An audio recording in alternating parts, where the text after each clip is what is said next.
Bismillahirrahmanirrahim. Assalamualaikum warahmatullahi wabarakatuh. Waalaikumsalam warahmatullahi wabarakatuh. Innal hamdalillah nahmaduhu wa nasta'inuhu wa nastaghfiruh wa na'udzu billahi min shururi anfusina wa min sayyiati a'malina. May yahdihillahu fala mudilla lahu wa may yudlil falan tajida lahu waliyyan mursyida. Asyhadu an la ilaha illallah wahdahu la syarika lah wa asyhadu anna Muhammadan abduhu wa rasuluhu la nabiyya ba'dah. Allahumma salli ala sayyidina wa habibina wa qurrati a'yunina Muhammadin wa ala alihi wa sahbihi ajma'in. Allahumma rzuqna fahman nabiyyin wa hifdzal mursalin wa ilhamal malaikatil muqarrabin bi rahmatika ya arhamar rahimin. Allahumma inna nas'aluka ilman nafi'an wa qalban khashi'an wa amalan mutaqabbala wa rizqan halalan tayyiban mubaraka. Rabbana zidna ilma warzuqna fahma. Allahumma a'inna ala dzikrika wa syukrika wa husni ibadatik. Allahumma inna nas'aluka husnal khatimah wa na'udzubika min su'il khatimah. Taqabbal minna ya karim, alhamdulillahi rabbil alamin. Ibu-ibu dirahmati Allah Subhanahu wa taala. Ada satu doa yang mestinya doa ini terus ada di dalam kalimat-kalimat munajat kita kepada Allah, karena ini menjadi sangat penting dan ini merupakan cita-cita terbesar kita sebagai orang yang beriman. Bunyi doanya adalah Allahumma inna nas'aluka husnal khatimah. Atau kalau kita doanya sendirian, Allahumma inni as'aluka husnal khatimah wa a'udzubika min su'il khatimah. Ya Allah, aku senantiasa bermohon kepada Engkau agar aku diwafatkan dalam keadaan husnul khatimah. Karena wafat husnul khotimah itu cita-cita kita ya. Mau seperti apapun pekerjaan kita, perilaku kita, perbuatan kita, itu pada akhirnya adalah yang dinilai yang terakhir. Karena kata baginda Rasul, innamal a'malu al khawatim ya. Sesungguhnya amal itu dinilai yang paling terakhir. Seperti apa? Makanya kita selalu meminta kepada Allah agar kita ini saat wafat husnul khotimah. Kalau sudah husnul khotimah selesai semua. Tak peduli apakah kemudian masa lalunya seperti apa, sholat atau tidak, buka aurat atau tidak, pakai jilbab atau tidak. Kalau masa akhirnya saat kemudian meninggal husnul khotimah, sudah, itu perjalanan berikutnya perjalanan yang penuh kebahagiaan. Dan biasanya, ini biasanya sebenarnya, ini bukan jadi kaidah, tapi saya pikir dijadikan kaidah juga jadi masalah. Allah itu kalau menginginkan untuk mewafatkan hambanya dalam keadaan husnul khotimah, biasanya minimal Allah gerakkan hatinya untuk minta. Allah gerakkan hatinya untuk minta. Jadi hati kita itu digerakkan sama Allah untuk tidak lupa pada doa ini, sehingga kita punya waktu, punya kesempatan, menyempatkan diri, meluangkan diri, waktu untuk bilang sama Allah, ya Allah, aku kepingin wafat husnul khotimah. Kan ada orang tuh minta begini enggak, bahkan lupa dia, bahkan tidak ada dalam kalimat-kalimat munajatnya kepada Allah Subhanahu wa taala ya. Kalimat munajatnya tidak ada. Kenapa? Ya karena memang hatinya ada Allah gerakkan, hatinya ada Allah kemudian tuntun untuk dia bisa minta husnul khotimah. Maka jemaah dirahmati Allah, salah satu tanda bahwa kita itu mau diwafatkan dalam keadaan husnul khotimah, biasanya Allah gerakkan hatinya untuk selalu minta. Maka sesering apa kita minta husnul khotimah kepada Allah, itu menjadi tanda. Kan Allah itu bilang melalui baginda Rasul bahwa Allah itu malu kepada hambanya ketika hambanya sudah menengadahkan tangannya kepada Allah, lalu Allah tidak mau ngasih, gitu ya. Kan Allah malu. Artinya kita kalau sudah keseringan bilang sama Allah, ya Allah wafatkan aku dalam keadaan husnul khotimah, masa nggak Allah kasih sih walau hanya satu momentum, katakanlah. Dari sekian banyak kita minta, mungkin sudah puluhan ribu kali kita minta, masa satu nggak ada yang dikabulkan? Kan pasti dikabulkan sama Allah. Tapi kadang ada yang hatinya tidak tergerak, tidak Allah gerakkan, tidak Allah kemudian setel hatinya itu untuk minta. Makanya saya selalu mengingatkan, termasuk saya secara pribadi dalam berbagai macam majelis taklim, berbagai macam majelis ilmu, saya selalu memulai dengan kalimat ini. Allahumma inna nas'aluka husnal khatimah. Kenapa? Karena bagi saya itu kesempatan untuk banyak orang mengaminkan. Dan kalau sendirian ya powernya ya sendiri. Ketika banyak orang begini, kita berdoa, memulai majelis dengan doa minta husnul khatimah, kan barangkali ada satu di antara sekian banyak jamaah yang kemudian Allah kabulkan, sehingga kita bisa mengakhiri hidup dalam keadaan husnul khotimah. Akhir yang husnul khotimah itu yang kita cari, Walaupun orang tuh kalau kemudian sama Allah ditakdirkan husnul khotimah, itu juga dilihat seberapa layak dia dapat itu, gitu kan? Kan nggak mungkin, walaupun ada ya, bukan nggak mungkin. Kan sedikit sekali orang yang kemudian punya masa lalu luar biasa jahat, kelam, pendosa, maksiat, tiba-tiba akhirnya husnul khotimah. Ada, tapi nggak banyak. Dan jenengan tidak harus kemudian harus seperti ini.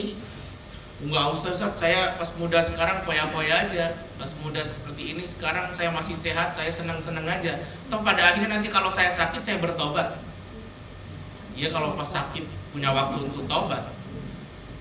Kalau pas waktu bikin dosa langsung mati, gimana? Walaupun seperti kisah Utsairim bin Abdul Ashhal, salah satu sahabat baginda Rasul itu yang memang hidupnya penuh dengan keburukan, hidupnya penuh dengan dosa, ya, sampai di detik-detik terakhir dia meninggal, ternyata Allah kasih hidayah dan dia bertaubat, dia masuk ke dalam agama baginda Rasul, lalu ikut perang Uhud. Di perang Uhud dia syahid, sementara dia nggak pernah sholat, nggak pernah puasa, nggak pernah apa-apa. Masuk Islam, langsung ikut perang, langsung mati. Allah kasih dia hadiah surga. Tapi jangan berharap kayak gini, gitu maksud saya. Ini satu dari sekian, gitu maksudnya. Jangan kemudian sudah saya ikut Utsairim aja, sekarang saya udah bikin dosa aja, nanti pas waktunya sakit mau mati saya bertobat. Ya itu, iya kalau pas masih dikasih kesempatan. Kalau nggak dikasih malah langsung mati, kan bahaya. Makanya jemaah yang dirahmati Allah, penting sekali, ya penting sekali, jangan tinggalkan doa ini dalam munajat-munajat kita kepada Allah. Apa? Allahumma inni as'aluka husnal khatimah wa a'udzubika min su'il khatimah. Karena sakaratul maut itu pintunya akhirat. Orang tuh bisa ditebak, ya, artinya bisa ditebak, walaupun Allah punya takdirnya. Allah apa istilahnya itu, Allah punya kuasa untuk memberikan rahmat. Tapi kalau saat sakaratul maut itu kemudian dia su'ul khotimah, itu udah bisa ketebak jalan berikutnya seperti apa. Contoh gitu, ketika sakaratul maut posisi sedang menenggak khamar, itu sudah bisa ketebak jalan berikutnya seperti apa. Beda dengan orang saat sakaratul maut lagi sujud kepada Allah Subhanahu wa taala, itu juga sudah ketebak jalan berikutnya seperti apa. Dan kita kepingin yang saat sakaratul maut posisi sedang dalam ibadah kepada Allah Subhanahu wa taala. Jadi jangan lupa doa ini, karena salah satu tanda orang itu mau diwafatkan dalam keadaan husnul khotimah, Allah gerakkan hatinya untuk selalu berdoa, minta, gitu ya. Baik, jemaah yang dirahmati Allah Subhanahu wa taala. Judul kita atau tema kita pada siang menjelang pagi menjelang siang, ya. Jam ini betul jam terlambat. Hah? Oh, terlambat ya? Iya, saya tadi kok masih jam 10 ya? Saya lama berarti ya. Hampir jam setengah 11. Kita akan membahas tentang menyeksama atau memaknai janji Allah di dalam Al-Quran. Allah tuh di dalam Al-Quran banyak janjinya. Bahkan Al-Quran itu isinya penuh dengan janji-janji Allah Subhanahu wa Ta'ala. Saya kasih contoh begini. Dalam surah Al-Qasas itu, di situ ada kisah yang masyhur sekali, yaitu kisah tentang kelahiran Nabiullah Musa alaihissalam di zaman saat Fir'aun membuat satu keputusan bahwa siapa saja anak laki-laki yang lahir dari rahim ibu Bani Israel maka dia harus dibunuh. Nah, itu kan kemudian Musa lahir, ya, Musa lahir di tahun itu. Kemudian jamaah dirahmati Allah, waktu itu ibunya Musa itu diilhamkan oleh Allah Subhanahu wa Ta'ala agar kalau nanti Musa lahir dan dia dalam keadaan takut kepada Fir'aun, diminta untuk dilarungkan, ya. Diminta untuk dilarungkan, dan Allah berjanji. Allah janji sama ibunya Musa, inna radduhu ilaiki wa ja'iluhu minal mursalin. Kami kembalikan anak ini nanti ke pangkuanmu dan kami jadikan dia sebagai seorang rasul. Artinya Allah janji waktu itu sama ibunya Musa, namanya siapa? Kan. Udah ada door prize ya? Siapa ibunya Musa? Hah? Asia istrinya Fir'aun. Asia istrinya Fir'aun. Fulana. Hah? Fulana. Fulana, betul, paling betul Fulana. Tapi Fulana kan bukan nama.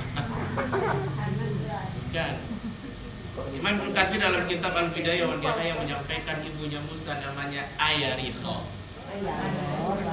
Ayarikha. Walaupun ada beberapa nama-nama lain, tapi saya mengikuti apa yang disampaikan Imam Ibnu Katsir dalam kitab Al-Bidayah wa Nihayah. Beliau mengatakan Ayarikha. Sama kayak Zulaikha itu, sebagian bilang Zulaikha, tapi sebagian bilang Zalikha. Zalikha gitu ya. Sama nama istrinya Nabiullah Ibrahim alaihissalam itu ada yang mengatakan Amilah, tapi ada juga yang mengatakan Guna.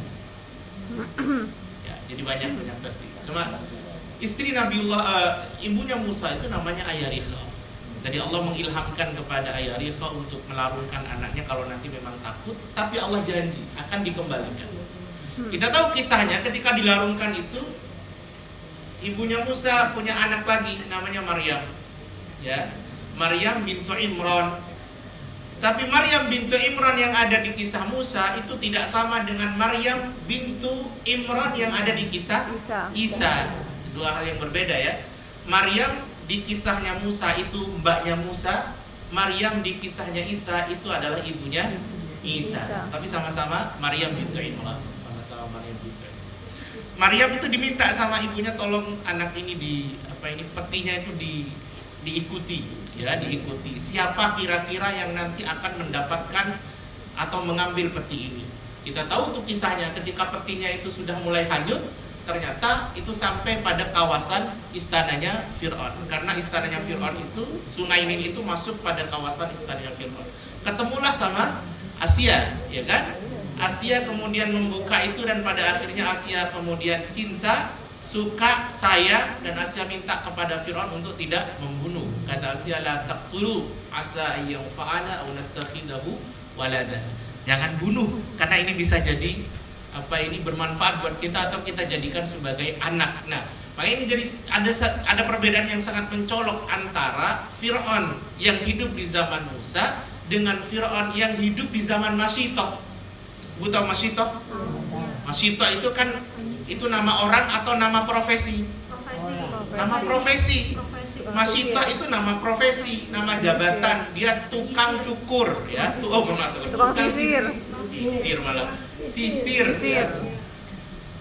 Sama Fir'aun yang hidup di zamannya Ibrahim. Kenapa ada banyak Fir'aun? Iya, karena Fir'aun itu nama jabatan, bukan nama orang.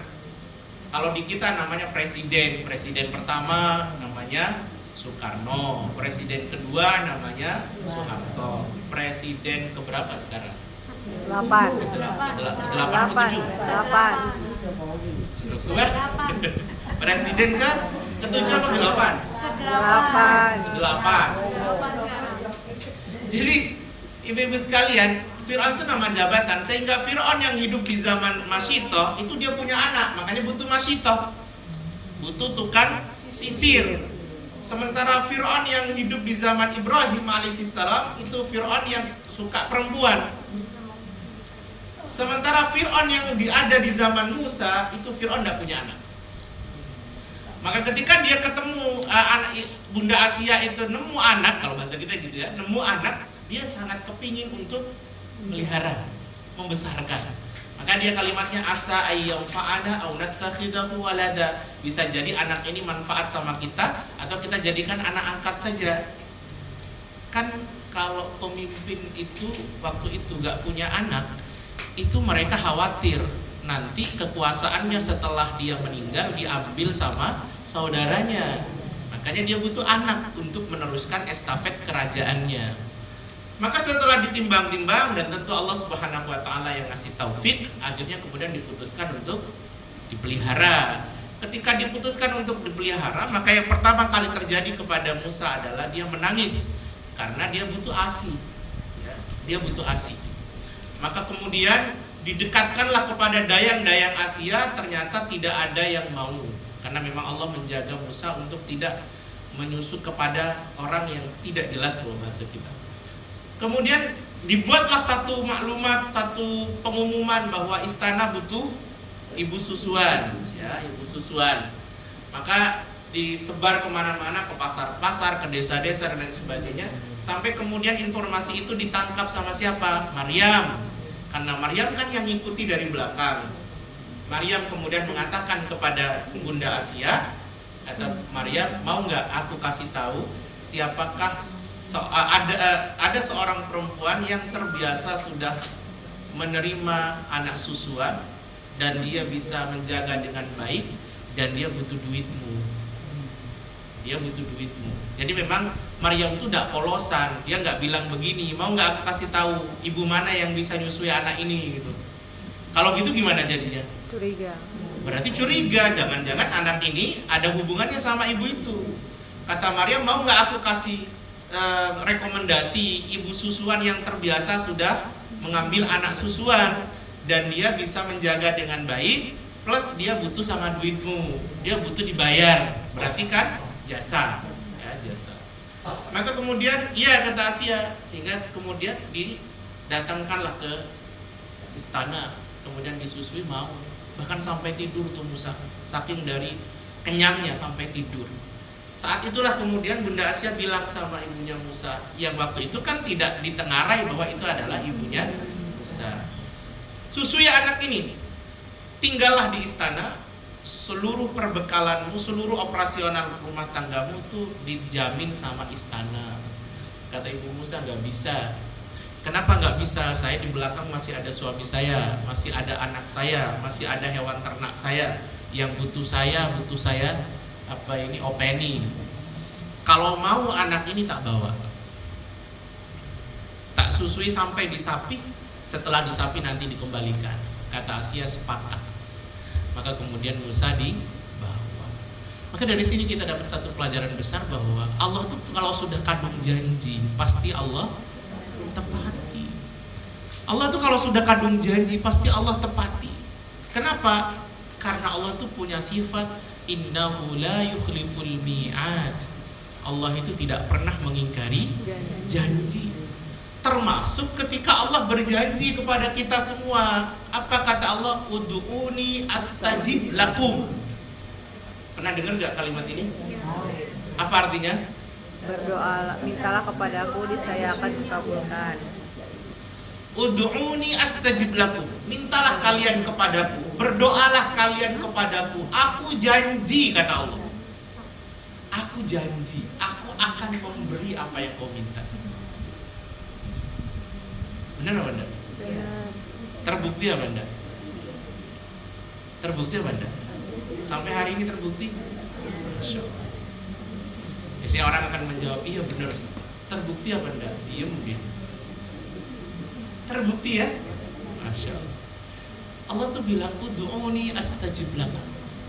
Berdoalah kalian kepadaku, aku janji. Jadi cara memahami ayat ini jangan polosan gitu ya. Polosan itu begini, berdoalah kalian kepadaku nanti aku kasih gitu. Enggak, ada satu kalimat yang tersembunyi di dalam ayat ini yang kemudian artinya tuh begini, ud'uni astajib lakum. Mintalah kalian kepadaku, aku janji aku akan kasih. Iman kita mestinya mengatakan yakin dengan kalimat ini, ya kan? Yakin dengan kalimat ini. Karena kalau nggak yakin berarti kita nggak iman sama Al-Quran. Tapi realita, kadang sering kita kemudian menyimpulkan doa kita gak dikabulkan. Aku luwes minta sama Allah sampai gak dikabul-kabulkan sampai sekarang. Aku minta anak sama Allah 10 tahun gak punya anak, padahal udah minta. Ingat, Allah tuh janji bahwa siapa yang minta sama Allah, Allah kasih. Dan saya termasuk yang meyakini betul bahwa seluruh doa dikabulkan. Seluruhnya. Nanti saya buktikan bahwa seluruhnya itu dikabulkan. Karena memang baginda Rasul itu bilang sama kita. Jadi Allah yang berjanji, baginda Rasul kemudian menjelaskan bagaimana cara Allah menepati janji dalam kalimat doa ini. Ya. Kan kita perlu bukti. Karena sebagian orang mengatakan gak dikabulkan doaku, Ustaz. Sudah berkali-kali minta agar suamiku. Saya tadi di Bojonegoro itu selesai acara, tiba-tiba ada ibu-ibu datang nangis. Dia bilang, Ustaz, saya menemukan suami saya selingkuh. Kemudian dia mukul saya. Ini realita ini realita. Dia mukul saya. Dia selingkuh, berkali-kali saya temukan dia selingkuh. Dia mukul saya. Kemudian saya kabur dari rumah sudah 1 minggu. Apakah saya berdosa? Ini kalau ditanyakan kepada ustadzah mesti lebih tepat ini. Soalnya ditanyakan ke ustadz itu nggak tepat. Jadi ada bab-bab yang memang sebenarnya yang menjawab itu sama-sama perempuan, karena itu lebih objektif. Ada bab-bab yang sebenarnya yang menjawab itu adalah yang perempuan, ustadzah. Jadi ditanya sama ustadzah, karena secara jawaban pasti lebih objektif dibanding ditanyakan kepada ustadz. Kayak model begini, saya bilang, Bu, jenengan cari fasilitator. Saya nggak akan bicara soal halal haram, karena kalau saya bicara halal haram, apa yang ibu lakukan ini tetap saja tidak dibenarkan. Ya. Tapi realitanya kalau ada di sisi ibu itu juga berat. Ya. Makanya ibu cari fasilitator untuk bisa menengahi, mau dilanjutkan atau mau diselesaikan, biar ibu tidak berdosa, bapak juga tidak berdosa. Karena bapak berdosa mengkhianati, ibu berdosa kabur dari rumah tanpa izin, kan sama-sama dosa ini. Ya, maka cari penengahnya agar kemudian bisa difasilitasi. Mau lanjut syaratnya apa, mau selesai ya selesai. Tapi saya yakin ibu ini sudah berdoa kan? Karena kata beliaunya, ini sudah kesekian kalinya, Ustaz. Ini sudah kesekian kalinya. Kan artinya ibu ini sudah berdoa. Saya yakin kalau dia hadir di pengajian itu, di majelis itu, saya yakin dia sudah meminta kepada Allah Subhanahu wa taala. Tapi sampai di titik itu belum dikabulkan. Nanti kita akan buktikan bahwa kalimat janji Allah ud'uni astajib lakum itu adalah satu hal yang final. Bahwa Allah itu kalau janji pasti ditepati. Karena Rasul menjelaskan bagaimana cara menepati janji Allah terhadap doa ini. Kata Rasul, ma min muslimin yad'u bi da'watin laisa lahu ithmun wala qati'atu rahimin. Siapa saja dari orang yang muslim, yang beriman, yang kemudian dia berdoa meminta kepada Allah, selama permintaannya tidak dalam rangka untuk keburukan. Ya. Jadi walaupun dizalimi jangan sampai mendoakan keburukan. Kan kita kadang memanfaatkan momentum. Tahu memanfaatkan momentum. Ini saya dizalimi, tak doakan aja. Mudah-mudahan cepat mati ya begitu. Ini jangan memanfaatkan momentum. Ya, tetap mendoakan keburukan itu termasuk yang tidak dibolehkan. Bahkan itu akan kemudian kadang balik pada diri kita sendiri ya. Kata baginda Rasul, tidaklah seorang yang beriman dia berdoa selama doanya tidak dalam rangka untuk berdoa keburukan, wala qati'atu rahimi, dan tidak dalam posisi sedang memutus tali silaturahim, sedang tidak punya musuh, sedang tidak, apa istilahnya bahasa kita itu, bersengketa atau bercekcok, tidak sedang memutus tali silaturahim, kecuali Allah pasti